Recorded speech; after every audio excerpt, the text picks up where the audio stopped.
ایک دعا ہے, دعا یہ وہ ڈاؤن لوڈ کریں اور اسے پڑھیں. ایک لمبی دعا ہے, لمبی دعا دیکھیں گھبرائیں نہیں, جتنا پڑھ سکتے ہیں اتنا پڑھیں. انسان ہیلپ لیس ہے, ڈپینڈنٹ ہے, اور نہ فقط اپنے کاموں میں بلکہ اپنے وجود میں بھی ہیلپ لیس ہے. اس کا وجود بھی خدا کی مدد, خدا کے بغیر ممکن نہیں ہے. تو جو عام ماڈرن سائیکولوجی ہیلپ لیس ہونے کو مایوسی کی طرف لے کے جاتی ہے, قرآنک سائنس اس ہیلپ لیس ہونے کو خدا کی طرف لے جاتی ہے. یعنی میں ہیلپ لیس ہوں کا مطلب یہ ہے کہ میں نے اپنے آپ کو پہچان لیا ہے کہ میں خود سے کچھ نہیں ہوں, مجھے ڈیپینڈنٹ ہونا ہے, اور میں کس پر اپنا بھروسہ رکھوں, کون ایسا ہے جس پر تکیہ کیا جا سکتا ہے. ابھی میرے کمر میں درد ہے, مجھے پتہ ہونا چاہیے کہ میں کس کا سہارا لے سکتا ہوں. اگر اس کا اپنا کوئی اعتبار نہ ہو اور میں اس کا سہارا لے کے اٹھوں تو پھر میرے ساتھ جو ہونا ہے وہ آپ دیکھ لیں گے, اور ریکارڈ ہو رہا ہو تو وائرل بھی ہو جائے گا. کہ ہمارے ہاں یہ چیزیں وائرل ہوتی ہیں کہ کون گرا اور کیسے گرا. تو یہ ہیلپ لیسنس انسان کو یہ شعور دیتا ہے کہ آپ خدا کے بغیر کچھ نہیں کر سکتے ہیں, آپ کا بھروسہ خدا پہ ہونا چاہیے. وہ ہمیں توکل کو صحیح سے سمجھا دیتا ہے. کل ہم نے توکل پہ تھوڑی سی گفتگو کی.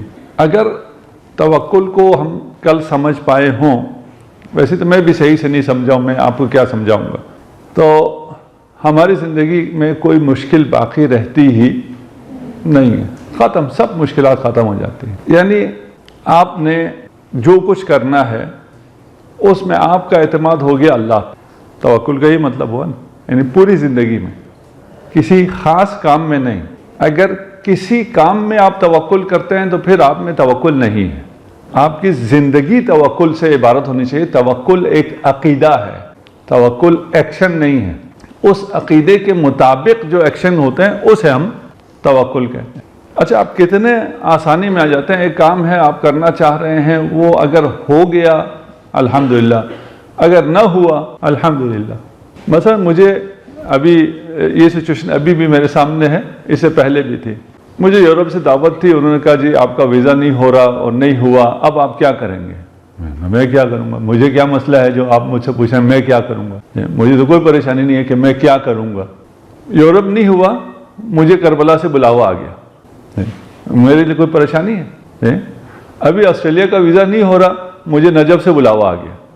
مجھے کوئی پریشانی ہے کہ میرا ویزا ہو رہا ہے نہیں ہو رہا. وہ دوست جو کام کر رہے ہیں وہ بیچارے وہاں سے دعائیں کرتے ہیں, سب کرتے ہیں, اور ان کے کہنے پہ مجھے یاد آتا ہے اچھا یہ کوئی میری ایسی کوئی مشکل بھی ہے جس کے لیے کوئی دعا بھی کرنی تھی, تو ان کے لیے دعا کرتا ہوں, اس کے لیے دعا نہیں کرتا کہ میرا کوئی ویزا ہو جائے. اس لیے کہ مجھے پتا ہے جو خدا چاہے گا وہ ہو جائے گا. میرا بھروسہ خدا پہ ہے, ہو تو بھی اچھا ہے, نہ ہو تو اس سے بھی زیادہ اچھا ہے. اب میری بیٹیاں جو یہاں بیٹھی ہیں وہ اس ایج میں نہیں ہیں, ابھی آپ لوگ موبائل تک ہیں, گاڑیوں تک نہیں ہیں. یہاں اس طرف زیادہ بزرگ بیٹھے ہیں, اساتذہ ہی بیٹھے ہیں. آپ لوگ اساتذہ تو گاڑیوں سے گزر چکے ہیں, باقی جوان. جس دن آپ کو اپنی ڈریم کار مل جائے یا ڈریم موبائل مل جائے, اس دن آپ جتنا خوش ہوں اتنا ہی وہ موبائل گم ہونے کے دن اگر آپ خوش ہوں تو آپ کی زندگی میں توکل ہے. مشکل ہو گئی. میری بیٹیاں کہہ رہی ہے نہیں نہیں میرا موبائل گم نہیں ہونا چاہیے, یا اللہ گم نہ ہو. جس دن آپ کا گم ہو جائے.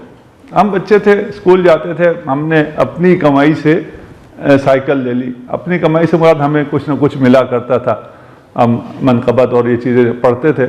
اچھا, میری آواز بالکل اچھی نہیں ہے, ابھی آپ کو بھی احساس ہو رہا ہوگا. بڑے بھائی خدا ان کی حفاظت فرمائے, ان کی آواز بہت اچھی تھی. ہم دونوں ساتھ پڑھتے تھے, میں اپنی آواز کو ان کی آواز کے پیچھے چھپا لیتا تھا, کسی کو پتہ نہیں چلتا تھا اس کی آواز اچھی نہیں. تو اس کی وجہ سے ہم کو پیسے ویسے مل جایا کرتے تھے. ہم نے سائیکل خریدی, سائیکل اسکول میں گم ہو گئی. اچھا, اسکول کے پرنسپل کو بھی ٹیچرز کو بھی یہ مسئلہ تھا, اگر ان کے والدین کو پتہ چلے گا, ان کے والدین آ جائیں گے کہ اسکول سے سائیکل کیسے گم ہوا. تو اگلے دن ہم نے آ کے بتایا گھر میں. اگلے دن پوچھا, انہوں نے پرنسپل نے بلا کے پوچھا ہاں کیا ہوا, والد صاحب نے کیا کہا؟ انہوں نے کہا الحمدللہ. کہتے انہیں بتایا سائیکل گم ہو گئی. بالکل, ہم نے جب بتایا کہ ہماری سائیکل گم ہو گئی تو انہوں نے کہا الحمدللہ، وہ خوش ہوئے۔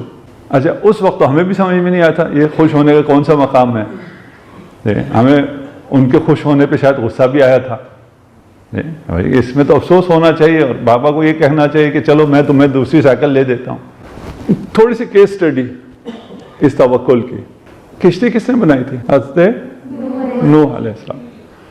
حضرت نوح علیہ السلام اگر جاب لینے آ جائیں، ڈاکٹر صاحب کے پاس آ جائیں اپنی سی وی لے کے، یہ جاب دیں گے؟ ہیں مشکل ہے، کیوں آپ کو نہیں دے رہے اس لیے؟ ان کی سی وی میں کیا لکھا ہے؟ 1000 سال میں چند لوگ مسلمان ہوئے، اس کے لیے تو کوئی جاب دینے کے لیے تیار نہیں ہے۔ خدا نے کیا دیا ہے؟ اولو العزم۔ جب 300 سال بعد حضرت نوح کو مشکل پیش آئی، کہا یہ کوئی مسلمان نہیں ہوتا، کوئی کلمہ نہیں پڑھتا، مجھے اجازت دیں کہ میں ان کے لیے بد دعا کروں۔ خدا نے کہا کہ ابھی یہ درخت لو، ان درختوں کو لگاؤ، یہ درخت جب بڑے ہوں گے، اچھا یہ 300 سال کے کچھ پیریڈ گزرنے کے بعد جب یہ درخت بڑے ہوں تو پھر درخت بڑے ہوئے، کہا ان کے جو بیج ہیں ان کو بیج کو دوبارہ بو۔ 900 سال 950 سال اجازت نہیں ہے بد دعا کرنے کی۔ اب خدا سے کہا بد دعا کریں، کہا نہیں، اب یہ درخت لگائے تھے اتنے زیادہ، انہیں کاٹو اور ان سے کشتی بناؤ۔ اچھا پہلے جو صبر تھا 900 سال وہ بہت آسان تھا، یہ والا صبر اور مشکل ہو گیا کہ خشکی میں جہاں پانی کا دور دور تک کوئی نشان نہیں ہے، حضرت نوح کشتی بنا رہے ہیں، جتنے لوگ آ رہے ہیں وہ ہنس رہے ہیں۔ پہلے تو مسلمان نہیں ہوتے تھے۔ اب کیا صبر کرنا ہے؟ اب لوگوں کا تمسخر بھی برداشت کرنا ہے۔ یہ ہمارے ساتھ بہت چھوٹے سکیل پہ یہ ہو رہا ہوتا ہے۔ وَيَصْنَعُ الْفُلْكَ وَكُلَّمَا مَرَّ عَلَيْهِ مَلَأٌ مِّن قَوْمِهِ سَخِرُوا مِنْهُ، جو بھی گزرتا تھا مسخرہ کرتا تھا۔ ان کی عقل کو دیکھو، قرآن کیا کہتا ہے؟ یہ تمہارا تمسخر اڑا رہے ہیں، ایک وقت آئے گا تم ان کا مذاق اڑاؤ گے، جب تم کشتی میں جا رہے ہوگے اور یہ غرق ہو رہے ہوں گے اور تم ان کا مذاق اڑاؤ گے۔ یہاں اگر توکل نہ ہو، خدا پہ بھروسہ نہ ہو اور اپنی عقل کو استعمال میں لائیں تو کیا ہوگا؟ حضرت نوح کا بیٹا، میں پہاڑ پہ چڑھ جاؤں گا، یہ پانی مجھے کیا کہہ سکتا؟ پہاڑ کی چوٹی تک کبھی پانی آیا؟ کبھی یہاں نیچے تک بھی نہیں آیا۔ آ جائے گا سیلاب تو کتنا آئے گا؟ یہ توکل، اور توکل کی یہ طاقت بھی کون دیتا ہے؟ اللہ۔ مریض کون سے پیغمبر؟ حضرت ایوب۔ آپ کو سٹیجز بھی پتہ ہیں، میں سارا بیان نہ کروں۔ جب آخری سٹیج آ گئے اور بدن پہ طرح طرح کے مرض آ گئے تو خدا سے حضرت ایوب نے روایت کے مطابق عرض کی کہ میں نے باقی سب پہ تو صبر کر لیا، لیکن اب اس پہ صبر نہیں ہوتا کیونکہ لوگ مذاق اڑا رہے ہیں۔ یہ ہمارے ساتھ یہ مذاق کا ہے، مخصوصاً میری بچیوں کے ساتھ بہت زیادہ ہے کہ میں حجاب کروں تو یہ مذاق اڑاتی ہے، میں نماز پڑھوں تو یہ مذاق اڑاتا ہے۔ باقی سب پہ تو میں نے صبر کر لیا، اس پہ مجھ سے صبر نہیں ہو رہا۔ روایت کے مطابق خدا نے کیا کہا؟ ایوب نے کیا کہا ہے؟ نہیں، اس سے پہلے میں نے اس پہ صبر کر لیا، مال گیا صبر کیا، اولاد گئی صبر کیا، فلان صبر کیا، یہ سارا تو میں نے صبر کر لیا، اس پہ اب مجھ سے صبر نہیں ہو رہا۔ خدا نے کیا کہا؟ تم نے صبر کیا یا ہم نے تمہیں صبر دیا؟ توکل اگر سمجھ میں آئے، ہم تو کچھ بھی نہیں ہیں، ہم ڈیپینڈنٹ ہیں۔ یہ اگر سمجھ میں آ گیا تو آپ فنا فی اللہ ہو جائیں گے۔ اگر توکل سمجھ میں آ گیا تو آپ کس منزل پہ ہیں؟ فنا فی اللہ کی منزل، وہاں پھر کوئی مشکل ہی نہیں ہے۔ ایوب تم نے صبر کیا یا ہم نے تمہیں صبر دیا؟ اگر ہم نے دیا تو اب بھی دے دیں گے، اس سٹیج پہ بھی ہم دے رہے ہیں نا، تمہیں کیا پریشانی ہے؟ اب یہ بلاسٹ ہوا، خدا ان شہداء کو شہداء کربلا کے ساتھ محشور فرمائے اور زخمیوں کو شفاء عاجل عنایت فرمائے۔ ہم گئے شہداء کے گھروں میں بھی گئے، زخمیوں کے پاس بھی گئے۔ قسم کھا کے کہتا ہوں کہ 1000 صفحے کی کتاب پڑھنے سے آپ کو صبر، بشارت، شکر اتنا سمجھ میں نہیں آئے گا جتنا ان کو دیکھ کے سمجھ میں آتا۔ قرآن میں کہا ہے نا کہ صابرین کو بشارت ہے۔ ان کو صبر آ سکتا ہی نہیں تھا اگر خدا نے نہ دیا ہوتا۔ ایک آدمی خود زخمی ہے اور اس کا اکلوتا جوان بیٹا شہید ہو گیا ہے، وہ صابر ہے، وہ مسکرا رہا ہے، اس کی اپنی حالت ایسی نہیں ہے کہ وہ مسکرا سکے. اس پہ یہ داغ کہ اس کا جوان بیٹا چلا گیا اور اکھلوتا، کیسے مسکرا سکتا ہے؟ کیسے صبر کر سکتا ہے؟ یہ وہ صبر کر رہا ہے یا خدا اسے صبر دے رہا ہے؟ وَبَشِّرُ الَّذِينَ صَبَرُوا. یہ آیت آپ جتنی مرضی تفسیریں پڑھ لیں، اس سے اس طرح آپ کو یہ سمجھ میں نہیں آتا. جب ایک شہید کے والد کو دیکھ کے آپ کو یہ سمجھ میں آتا. توکل اگر سمجھ میں آئے تو ہم تو کچھ بھی نہیں ہیں، ہم ڈیپینڈنٹ ہیں. یہ اگر سمجھ میں آ گیا تو آپ فنا فی اللہ ہو جائیں گے. اگر توکل سمجھ میں آ گیا تو آپ کس منزل پہ ہیں؟ فنا فی اللہ کی منزل. وہاں پھر کوئی مشکل ہی نہیں ہے. ایوب تم نے صبر کیا یا ہم نے تمہیں صبر دیا؟ اگر ہم نے دیا تو اب بھی دے دیں گے. اس سٹیج پہ بھی ہم دے رہے ہیں نا، تمہیں کیا پریشانی ہے؟ ابھی یہ بلاسٹ ہوا، خدا ان شہداء کو شہداء کربلا کے ساتھ محشور فرمائے اور زخمیوں کو شفاء عاجل عنایت فرمائے. ہم گئے، شہداء کے گھروں میں بھی گئے، زخمیوں کے پاس بھی گئے. قسم کھا کے کہتا ہوں کہ 1000 صفحے کی کتاب پڑھنے سے آپ کو صبر، بشارت، شکر اتنا سمجھ میں نہیں آئے گا جتنا ان کو دیکھ کے سمجھ میں آتا. قرآن میں کہا ہے نا کہ صابرین کو بشارت ہے. ان کو صبر آ سکتا ہی نہیں تھا اگر خدا نے نہ دیا ہوتا. ایک آدمی خود زخمی ہے اور اس کا اکلوتا جوان بیٹا شہید ہو گیا ہے، وہ صابر ہے، وہ مسکرا رہا ہے. اس کی اپنی حالت ایسی نہیں ہے کہ وہ مسکرا سکے. اس پہ یہ داغ کہ اس کا جوان بیٹا چلا گیا اور اکھلوتا، کیسے مسکرا سکتا ہے؟ کیسے صبر کر سکتا ہے؟ یہ وہ صبر کر رہا ہے یا خدا اسے صبر دے رہا ہے؟ وَبَشِّرُ الَّذِينَ صَبَرُوا. یہ آیت آپ جتنی مرضی تفسیریں پڑھ لیں، اس سے اس طرح آپ کو یہ سمجھ میں نہیں آتا. جب ایک شہید کے والد کو دیکھ کے آپ کو یہ سمجھ میں آتا ہے. کیا فائدہ ہے اس کا؟ کس پہ توکل ہونا چاہیے؟ علی الحی الذی لا یموت. وہ زندہ جس کو موت نہیں آتی، ہمیشہ ہے، ہمیشہ آپ کے لیے ہے. وَسَبِّحْ بِحَمْدِهِ وَكَفَى بِهِ بِذُنُوبِ عِبَادِهِ خَبِيرًا. آپ کے گناہوں کے لیے اسے کوئی کیمرے لگانے کی ضرورت نہیں ہے، کمپیوٹر رکھنے کی ضرورت نہیں ہے، وہ خود کافی ہے. آپ کے گناہ وہ خود ہی دیکھ سکتا ہے. اور بہت سے گناہ ایسے ہیں جس کو وہ فرشتوں سے بھی مخفی رکھتا ہے کہ شاید یہ واپس آ جائے. واپسی ابھی ہم آ رہے ہیں اس پہ، اس کو ابھی بات نہیں کرتے. وَالَّذِينَ صَبَرُوا وَعَلَىٰ رَبِّهِمْ يَتَوَكَّلُونَ. یہ صبر بہت زیادہ ضروری ہے. دیکھیں یہ ایک ایسا پیکج ہے اللہ کی طرف سے کہ تمہیں جو چاہیے سب ملے گا. دنیا میں بھی ملے گا اور آخرت میں بھی ملے گا. مثلا ابھی آپ ایک روزہ دار کو افطار کرائیں، اس کا ثواب روایت میں دیکھ لیں تو کھجور کے ایک ٹکڑے کے بدولت کے بدلے میں آپ کو سینٹورس مل رہا ہے. اب آپ میں سے کھجور کے ٹکڑے کی جگہ میں آپ کو کہوں 5000 روپیہ، 5000 روپے میں سینٹورس مل رہا ہے، کون خریدے گا؟ آپ بھی خریدیں گے. یہ بچہ بھی کہے گا میں خرید رہا ہوں. کدھر ہے 5000؟ میں لے آؤں گا، ابھی لے آؤں گا، ابھی جاؤں گا بابا کے پاس، ماما کے پاس. یہ نہیں کہے گا نہیں ہے میرے پاس 5000. خریدو گے نا؟ 5000 روپے میں پورا سینٹورس مل رہا ہے. کیونکہ اسلام آباد میں بیٹھے ہیں، جو آن لائن جا رہا ہے ان لوگوں کو نہیں پتا سینٹورس کیا ہے. ایک بلڈنگ ہے پتہ نہیں کتنے ارب روپے کی، 5 روپے مل رہے ہیں. سب بھاگے بھاگے لیں گے. ایک روزے دار کو افطار کرنا، روزے دار جو ہے وہ آپ کی والدہ ہی کیوں نہ ہو، آپ کا بھائی ہی کیوں نہ ہو، کوئی ضروری نہیں کوئی فقیر کو ڈھونڈ کے لائیں، نہیں، اپنے گھر میں کسی کو افطار کرا. آج کل بچیاں کام نہیں کر رہی نا، اس لیے کہہ رہا ہوں. آپ لوگ گھر میں کام کریں، اتنا سا کریں، جو تیار ہوا ہے وہ آگے لا کے رکھتے ہیں. اس کے بدلے میں آپ کو اس سے زیادہ ملتا ہے.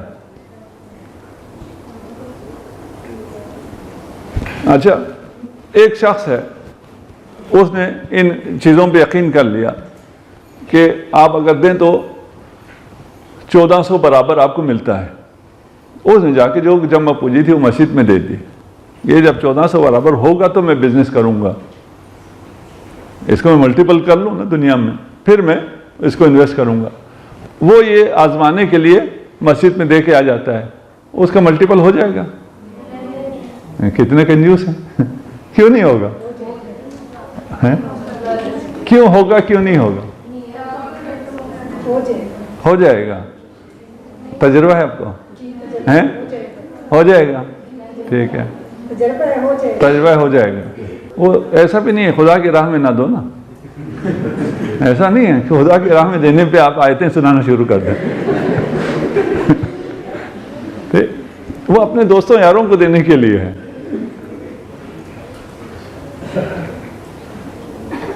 ٹھیک, جو مثال ہم نے دی تھی اس مثال میں اس کو نہیں ملے گا.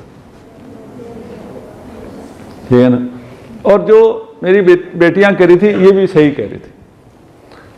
شروع میں اگر آپ آزمانے کے لیے کریں گے آپ کو نہیں ملے گا. آپ آزمانے کے لیے نہ کریں, انتہائی اخلاص سے کریں, پھر بھی آپ کو نہیں ملے گا. اس لیے خدا آپ کو آزمائے گا کہ یہ میرا ہے, یہ مجھ سے بزنس کرنے آیا ہے. بزنس کرنے کے لیے سب تیار ہے نا, اس میں تو کوئی کافر ہے, مومن ہے, فلان ہے, خدا ہے, غیر خدا ہے, اس کو کیا ربط ہے, اسے تو پیسے چاہیے. ٹھیک. الذین صبروا, صبر ضروری ہے. صبر کے بات ہے کہ بات قابل غلط ہے, ہاں پہلے ہم نے کہا ہے, لیکن یہاں ہم سمجھنے کے لیے وَعَلَىٰ رَبِّهِمْ يَتَوَكَّلُونَ, رب پہ بھروسہ ہو, اور جب جواب نہ آئے تو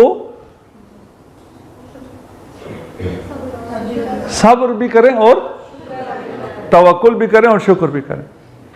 بنی اسرائیل جب حضرت موسیٰ کے ساتھ جا رہے تھے اور وہ بالکل ٹریپ ہو گئے, آگے سمندر ہے, پیچھے لشکر کا سمندر ہے. اِنَّا لَمُدْرِكُونَ, ہم تو پھنس گئے, ہم تو مارے گئے. وہ سب یہی نظر آتا نا.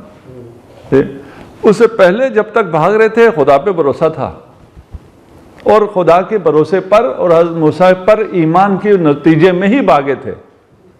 لیکن ایک مرحلہ ایسا آ گیا, کہا نہیں اب تو ختم ہو گیا. حضرت موسیٰ نے کیا کہا؟ جی ہاں, اس سے پہلے, ہاں جی, حفاظ کدھر گیا, آپ آیات استعمال کریں. کلا,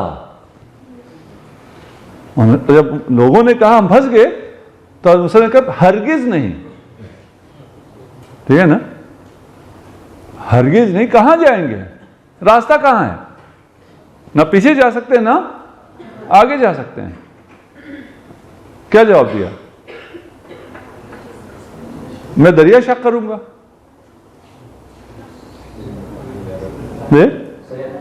سیہدینی, مجھے ہی پتہ نہیں ہے, راستہ مجھے بھی نہیں دکھ رہا, لیکن اللہ میرے ساتھ ہے, ابھی راستہ دکھا دے گا. پریشانی کس کی ہے؟ جہاں کوئی راستہ نہیں ہے وہاں توکل کیا ہے؟ دکھا دے گا نا, اللہ میرے ساتھ ہے نا. ان ربی معی, اللہ میرے ساتھ ہے. تو راستہ کہاں ہے؟ اللہ ساتھ ہے تو سیہدینی. جلدی کسی بات کی, پہنچ گئے, ان کے پہنچنے سے پہلے راستہ آ جائے گا.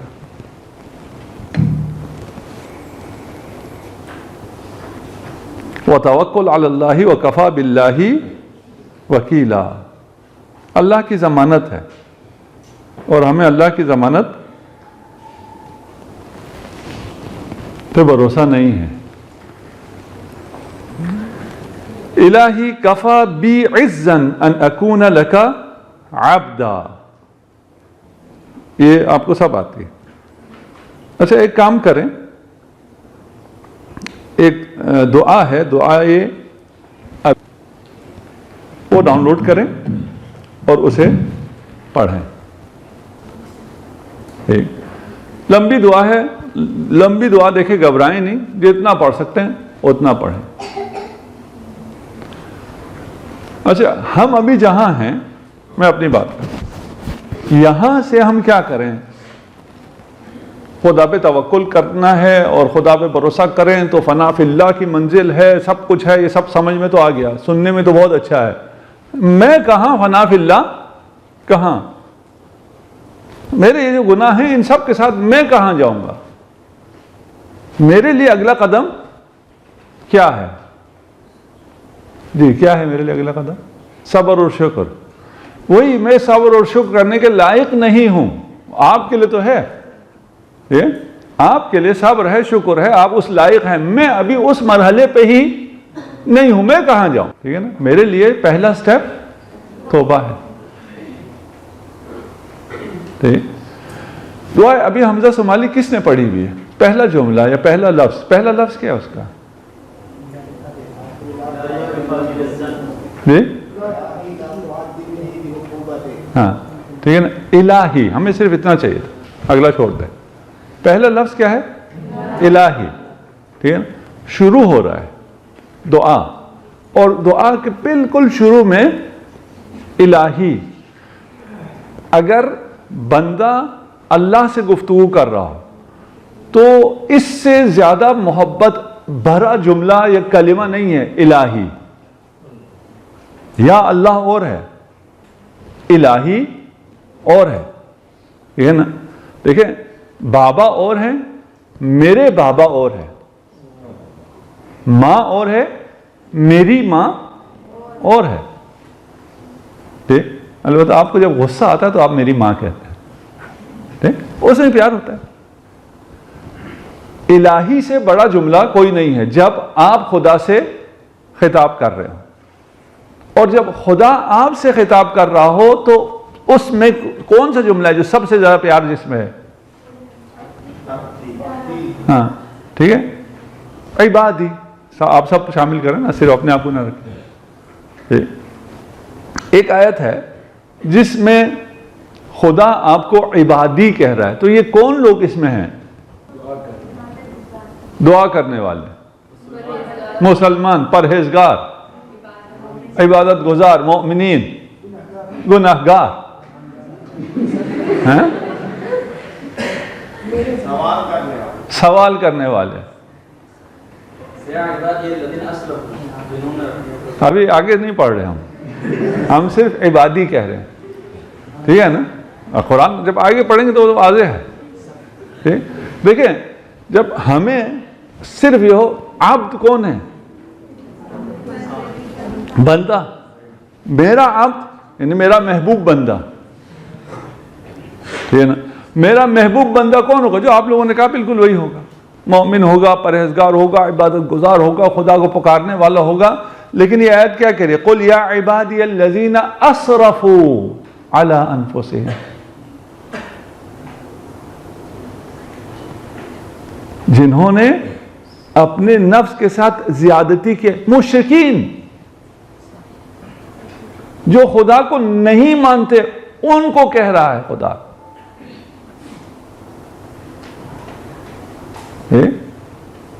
یا عبادی الذین، کتنا پیار ہے اللہ کا۔ اب یہ مشرک بھی تو اللہ کا بندہ ہے یا نہیں ہے؟ یہ نہیں مانتا، نہ مانے، ضروری نہیں ہے کہ یہ مانے گا تو خدا اس کا رب ہوگا، نہیں، خدا اس کو بھی اسی طرح پالتا ہے، آپ سے اچھا اس کو پالتا ہے۔ قُلْ يَا عِبَادِيَ الَّذِينَ أَسْرَفُوا عَلَىٰ أَنفُسِهِمْ لَا کیا تقنطوا، کیا مطلب ہوا؟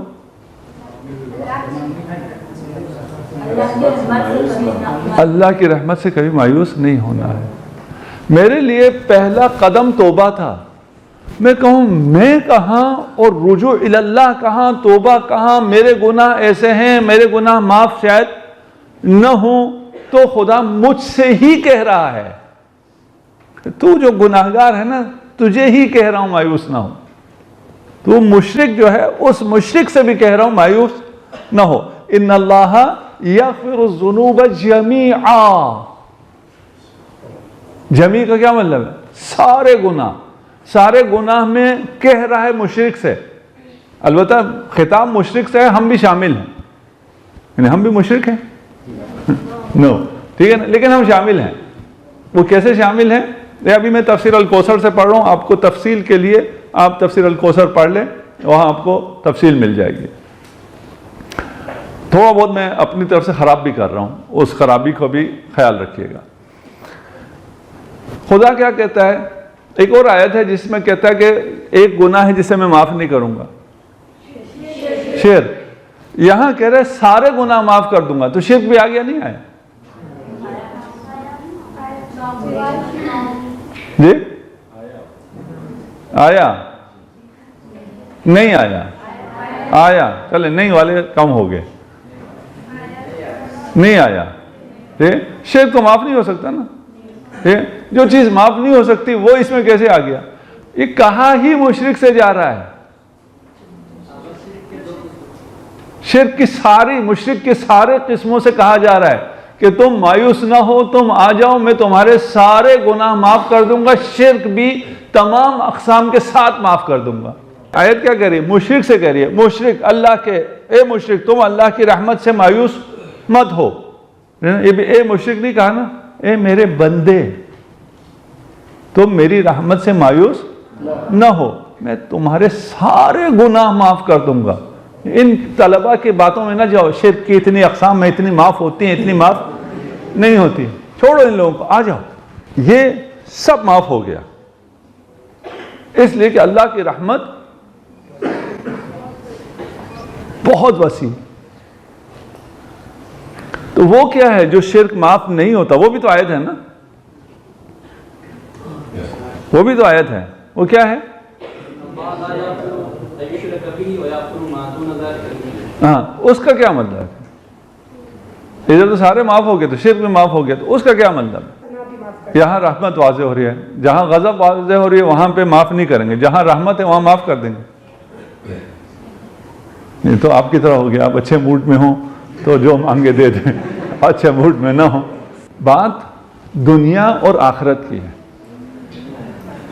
دنیا میں سب کچھ معاف ہے اگر آ جاؤ توبہ کر لو، آخرت میں شرک معاف نہیں ہے، باقی سب جو خدا چاہے معاف کر سکتا ہے۔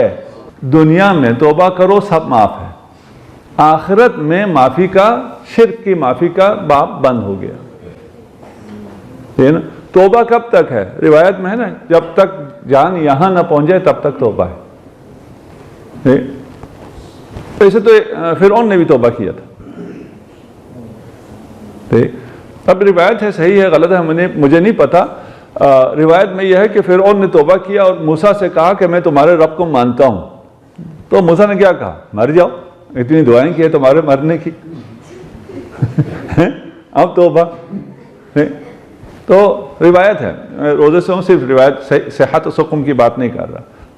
خدا نے کہا اگر اس نے مجھے پکارا ہوتا نا میں معاف کر دیتا۔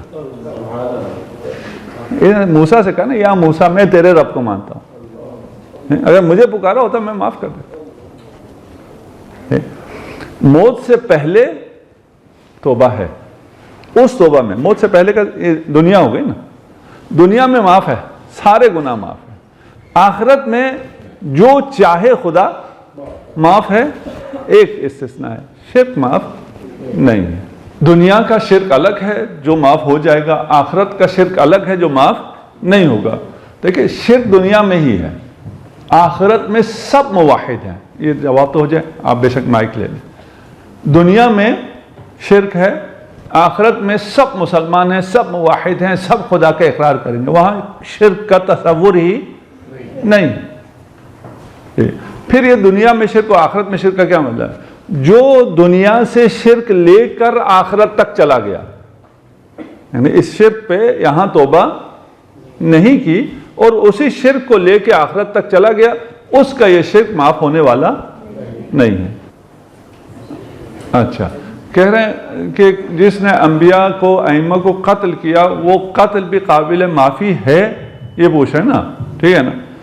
اگر توبہ کرے تو خدا اس کی توبہ قبول کر سکتا ہے، کرتا نہیں کرتا خدا کا معاملہ، ٹھیک ہے؟ لیکن ایک اور چیز ہے، وہ توبہ نہیں کر سکتا ہے، وہ اتنا شقی ہوتا ہے لیکن ابھی شیطان توبہ کرے تو شیطان کی توبہ قبول ہے نہیں ہے؟ تو روایت میں ہے کہ اگر شیطان محمد و آل محمد کا واسطہ دے کے توبہ کرے تو اس کی توبہ قبول ہے، لیکن اس میں یہ توفیق نہیں ہے۔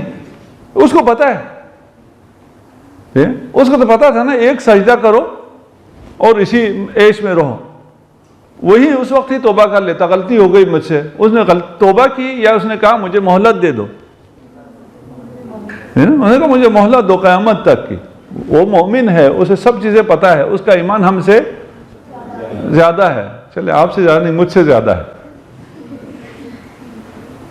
جی نیکسٹ مائک لے کے جو سوال کریں۔ السلام علیکم۔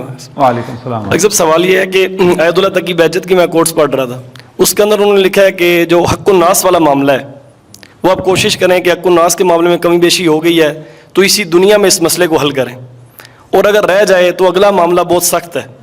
تو یہ حق الناس اور گناہ میں ایک انفرادی گناہ وہ ہیں جو میرے ذاتی ہیں، لیکن اگر حق الناس اس میں انوالو ہو گیا ہے اور وہ لوگ اگر وہ بندہ دنیا سے چلا گیا، میرا رشتہ دار تھا، میرا محلے دار تھا، ہمسایہ تھا، وہ دنیا سے جا چکا ہے یا اس سے میرا رابطہ ہو ہی نہیں سکتا، کوئی صورت ہی نہیں بچی، تو اس صورت میں اس حق الناس کا میں کفارہ کیسے ادا کروں؟ ٹھیک ہو گیا۔ ایک تو یہ ہے نا کہ توبہ سے مراد یہ ہے کہ جو حقوق الناس ہے اس میں توبہ سے مراد یہ ہے کہ آپ جا کے اس سے معافی مانگ لو، آپ نے اس کے پیسے کھائیں تو جا کے اس کو پیسے دے دو۔ اب وہ دنیا سے چلا گیا ہے اور میری دسترسی اس تک نہیں ہے، اس کے لیے دعا کریں، اس کی طرف سے صدقہ دیں اور امید رکھیں وہ آپ کو اس وجہ سے معاف کر دے گا۔ اگر یہ بھی نہ ہوا اور خدا نہ کرے ایسا ہو تو قیامت میں ایک مقام ہے جسے مقام الحسرہ کہتے ہیں، وہاں آپ اس سے ملیں گے۔ آپ نے صرف مثال کے طور پہ کہہ رہا۔ ایک اور روایت ہے، ایک آدمی مایوس ہے، اس کو کہا جا رہا ہے جاؤ جہنم، اس کے نام عمل میں کچھ بھی نہیں۔ پھر اسے کہا جائے گا کہ پکارو کوئی تمہاری مدد کو آئے، کہے گا میری مدد کو کون آئے گا؟ اور پھر کہا جائے گا تم پکارو، تو وہ وہاں پکارے گا کہ کوئی ہے جو میری مدد کو آئے، تو امیر المومنین علی ابن ابی طالب آئیں گے اس کی مدد کو، طولانی ہے، اس کی مدد ہو گئی۔ اس کے بعد اس سے کہا جائے گا یہ جو مدد ہوئی ہے یہ کہاں ہوئی ہے؟ یہ حقوق اللہ میں ہوئی ہے، حقوق الناس ابھی بھی تجھے خود ڈیل کرنا ہے۔ وہ جو لوگ نہیں مل رہے تھے نا، قیامت کے دن مل جائیں گے، اس پوائنٹ پہ آ جائیں گے اور آپ انہیں کہیں گے کہ مجھے معاف کر دو۔ اچھا ابھی دنیا میں تھوڑی بہت کچھ بھی ہو جائے، اگر آپ معافی مانگ لیں تو وہ تو معاف کر دیتا ہے، کسی محفل میں مانگ لیں تو اور خوش ہوتا ہے، یار اس نے سب کے سامنے مان۔ وہاں آپ پوری دنیا پوری کائنات کے سامنے مانگ رہے ہوں گے لیکن وہ معاف نہیں کرے گا، وہ کہے گا کچھ دو۔ تو آپ کے پاس جو حسنات ہوں گے اور تو کچھ نہیں ہے، وہاں پراپرٹی تو نہیں ہے نا، پیسہ تو نہیں ہے، حسنات ہیں، نیکیاں جو ہیں آپ کا بینک بیلنس، آپ اس میں سے نکال کے دینا شروع کریں گے، اتنا دیں گے جتنا لے کے وہ راضی ہوگا۔ یہ تو چلا گیا، دوسرا آ گیا، سارا حسنات اس کو دے کے راضی ہوا تھا، یہ کہے گا ایسے تو میں راضی نہیں ہوتا، پھر کیا کریں؟ وہ کہیں گے میرے کچھ سیئات لے لو، میرے گناہ تم لے لو اور مجھے جانے دو۔ تو خدا نہ کرے کوئی انسان اس مقام تک پہنچے، تو ابھی آپ کے ہاتھ کھلا ہے، ابھی آپ حسنات بہت کر سکتے ہیں، نیکیاں بہت کر سکتے ہیں، کر کے اس کو ہدیہ کریں۔ شاید اس وقت وہاں پہنچیں گے تو آپ کہیں دیکھو یار پہلے میں تو ایڈوانس دے چکا ہوں، اب تو مجھے جانے دو۔